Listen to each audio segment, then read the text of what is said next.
Property deed, ಆಸ್ತಿ ಪತ್ರ ಕಳೆದುಕೊಂಡಿದ್ದೀರಾ? ಚಿಂತೆ ಬಿಡಿ, ವಾಪಸ್ ಪಡೆಯಲು ಇಲ್ಲಿದೆ ದಾರಿ. ಕೆಲವೊಮ್ಮೆ ಆಸ್ತಿಯ ಮೂಲ ದಾಖಲೆಗಳು ಕಳೆದು ಹೋಗುತ್ತವೆ ಅಥವಾ ಯಾವುದೋ ಕಾರಣದಿಂದ ನಷ್ಟವಾಗುತ್ತವೆ. ಅಂತಹ ಸಂದರ್ಭದಲ್ಲಿ ನಾವು ಮೂಲ ದಾಖಲೆ ನಕಲು ಪಡೆಯಬೇಕಾಗುತ್ತದೆ. ಹಾಗಾದರೆ ನಿಮ್ಮ ಮೂಲ ಆಸ್ತಿ ದಾಖಲೆಗಳು ಎಲ್ಲೋ ಕಳೆದು ಹೋದರೆ ಅಥವಾ ತಪ್ಪಿದಲ್ಲಿ ಅಂಥ ಪರಿಸ್ಥಿತಿಯಲ್ಲಿ ಏನು ಮಾಡಬೇಕು ಎಂಬುದರ ಬಗ್ಗೆ ಮಾಹಿತಿ.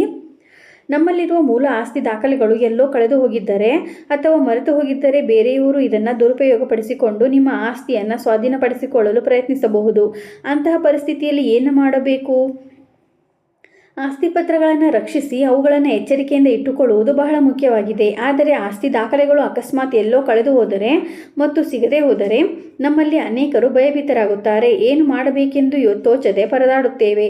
ಅಂಥವರಿಗೆ ಇಲ್ಲಿದೆ ಮಾಹಿತಿ. ಏಕೆಂದರೆ ಭವಿಷ್ಯದಲ್ಲಿ ನಿಮ್ಮ ಆಸ್ತಿಯನ್ನು ಮಾರಾಟ ಮಾಡಲು ಮೂಲ ಆಸ್ತಿ ದಾಖಲೆಗಳು ಬಹಳ ಮುಖ್ಯವಾಗಿದೆ.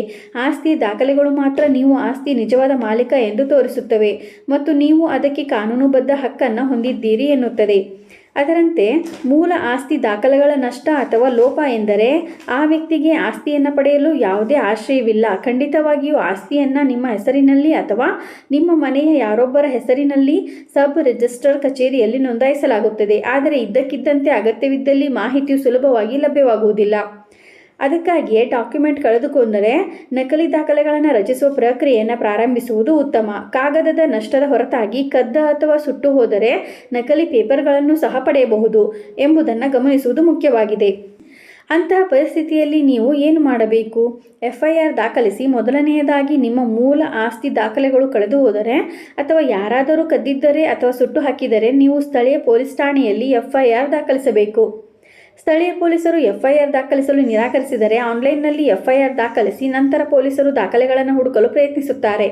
ಈ ಪ್ರಯತ್ನ ವಿಫಲವಾದಲ್ಲಿ ಪೊಲೀಸರು ನಿಮಗೆ ಡಾಕ್ಯುಮೆಂಟ್ ಕಂಡುಬಂದಿಲ್ಲ ಎಂಬ ಪ್ರಮಾಣಪತ್ರವನ್ನು ನೀಡುತ್ತಾರೆ. ಜಾಹೀರಾತು. ಪೊಲೀಸರ ಮೂಲಕ ಆಸ್ತಿ ದಾಖಲೆಗಳನ್ನು ಹುಡುಕಿದ ನಂತರ ನಿಮ್ಮ ದಾಖಲೆಗಳು ಕಂಡುಬಂದಿಲ್ಲವಾದರೆ ನಿಮ್ಮ ಮುಂದಿನ ಹಂತವು ದಿನಪತ್ರಿಕೆಯಲ್ಲಿ ಜಾಹೀರಾತು ನೀಡುವುದು. ಈ ಜಾಹೀರಾತಿನಲ್ಲಿ ಆಸ್ತಿ ನಷ್ಟವನ್ನು ಅದರ ಸಂಪೂರ್ಣ ವಿವರಗಳೊಂದಿಗೆ ವರದಿ ಮಾಡಬೇಕಾಗಿರುತ್ತದೆ. ಇದರ ನಂತರ ಕೆಲವು ದಿನಗಳವರೆಗೆ ಕಾಯಿರಿ. ಸಾಮಾನ್ಯವಾಗಿ 15 ದಿನಗಳವರೆಗೆ ಕಾಯಲು ಸೂಚಿಸಲಾಗುತ್ತದೆ. ಯಾರಾದರೂ ನಿಮ್ಮ ಆಸ್ತಿ ಪತ್ರಗಳನ್ನು ಹೊಂದಿದ್ದರೆ ಈ ಜಾಹೀರಾತನ್ನು ನೋಡಿ ಮತ್ತು ಅದನ್ನು ನಿಮಗೆ ಹಿಂತಿರುಗಿಸುತ್ತಾರೆ. ಕೊನೆಯ ಹಂತ. ನಿಮ್ಮ ಡಾಕ್ಯುಮೆಂಟ್ ಇನ್ನೂ ಲಭ್ಯವಿಲ್ಲದಿದ್ದರೆ ನೀವು ಸಬ್ ರಿಜಿಸ್ಟ್ರಾರ್ ಕಚೇರಿಯಲ್ಲಿ ನಕಲಿ ದಾಖಲೆಗಾಗಿ ಅರ್ಜಿ ಸಲ್ಲಿಸಬೇಕು.